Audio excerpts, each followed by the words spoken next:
ಸ್ನೇಹಿತರೆ, ಚಲಿಸೋದು ಸುಮ್ಮನೆ ಇರೋದಕ್ಕಿಂತ ತುಂಬ ಸುಲಭ ಅಂತ ಹೇಳಿ ಐನ್ಸ್ಟೀನ್ ಅವರು ಹೇಳ್ತಾರೆ. ಅಂದರೆ ಮನುಷ್ಯ ಏನನ್ನಾದರೂ ಒಂದು ಕೆಲಸದಲ್ಲಿ ನಿರಂತರವಾಗಿ ತನ್ನನ್ನು ತಾನು ತೊಡಗಿಸ್ಕೊಂಡಿರ್ತಾನೆ ಅಂತೇಳಿ. ಅದು ಉಸಿರಾಡೋದ್ರಿಂದ ಹಿಡಿದು ಊಟ ಮಾಡೋದಾಗಿರ್ಬೋದು, ನಿದ್ರೆ ಮಾಡೋದಾಗಿರ್ಬೋದು, ಹೀಗೆ ಏನನ್ನಾದರೂ ಕೆಲಸದಲ್ಲಿ ನಿರಂತರವಾಗಿ ತೊಡಗಿರ್ತಾನೆ. ಸ್ನೇಹಿತರೆ, ನಮಗೆಲ್ಲ ಏನನ್ನೂ ಮಾಡದೆ ಸುಮ್ಮನಿರುವುದು ತುಂಬ ಕಷ್ಟಕರವಾದದ್ದು. ನಮ್ಮ ಮನಸ್ಸಂತೂ ನಿರಂತರ ಆಲೋಚನೆಗಳಿಂದ ತುಂಬಿರುತ್ತದೆ. ಈ ರೀತಿ ನಿರಂತರವಾಗಿ ಚಲನೆಯಲ್ಲಿರುವ ಮನುಷ್ಯನು ಅವನು ಮಾಡುವ ಕೆಲಸಗಳ ಆಧಾರದ ಮೇಲೆ ಅವನ ಗುಣ ಸ್ವಭಾವಗಳನ್ನು 3 ರೀತಿಯಾಗಿ ವಿಂಗಡಿಸಬಹುದು. ತಮೋಗುಣ, ರಜೋಗುಣ, ಸಾತ್ವಿಕ ಗುಣ ಅಂಥೇಳಿ. ಈ ಮೂವರೂ ಕೂಡ ಕೆಲಸವನ್ನು ಮಾಡ್ತಾರೆ. ಅದರಲ್ಲಿ ತಮೋಗುಣಿ ಕೆಲಸಕ್ಕೆ ಬಾರದೇ ಇರುವುದನ್ನು ಮಾಡ್ತಾನೆ. ಉದಾಹರಣೆಗೆ, ಪ್ರತಿದಿನ ಸಮಯಕ್ಕೆ ಸರಿಯಾಗಿ ಊಟವನ್ನು ಮಾಡಿದ್ರೂ ಕೂಡ ಅದರ ಜೊತೆಗೆ ಜಂಕ್ ಫುಡ್ಡನ್ನು ತಿನ್ನೋದು, ಅದರಿಂದ ದೇಹಕ್ಕೆ ಯಾವುದೇ ಉಪಯೋಗವಿಲ್ಲ. ಅಜ್ಞಾನದಿಂದ ಉಪಯೋಗವಿಲ್ಲದ ಕೆಲಸವನ್ನು ಮಾಡುವವನೇ ತಮೋಗುಣಿಯಾಗಿರ್ತಾನೆ. ತನಗೂ ಮನೆಗೂ ದೇಶಕ್ಕೂ ಯಾರಿಗೂ ಉಪಯೋಗಕ್ಕೆ ಬಾರದ ಕೆಲಸ, ಏನೋ ಒಂದು ಕೆಲಸ ಮಾಡೋದು, ಆದರೆ ಯೋಗ್ಯವಾದದ್ದಲ್ಲ.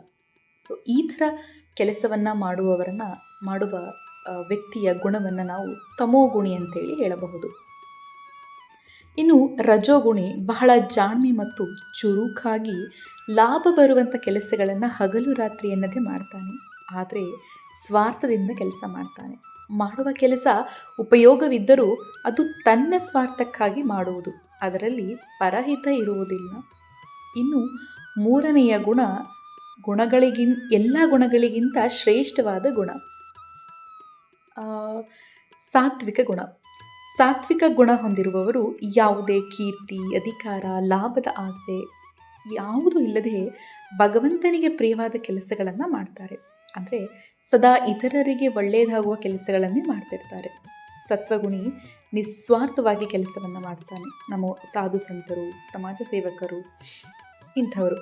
ಒಟ್ಟಿನಲ್ಲಿ ತಮೋಗುಣಿ ಅಂತ ಅಂದರೆ ಕೆಲಸವನ್ನು ಮಾಡ್ತಾನೆ, ಆದರೆ ಅದು ಯಾವುದೇ ಪ್ರಯೋಜನಕ್ಕೆ ಬರುವುದಿಲ್ಲ. ರಜೋಗುಣಿ ಅತ್ಯಂತ ಉದ್ವೇಗ ಹಾಗೂ ಗಡಿಬಿಡಿಯಿಂದ ಕೆಲಸ ಮಾಡ್ತಾನೆ, ಆದರೆ ಅದು ಪರಹಿತಕ್ಕಾಗಿ ಇರುವುದಿಲ್ಲ, ತನ್ನ ಸ್ವಾರ್ಥಕ್ಕಾಗಿ ಇರುತ್ತೆ. ಇನ್ನು ಸತ್ವಗುಣಿ ಮಾಡುವ ಕೆಲಸಗಳೆಲ್ಲವೂ ಇತರರ ಹಿತಕ್ಕಾಗಿ ಮಾಡುತ್ತಾನೆ.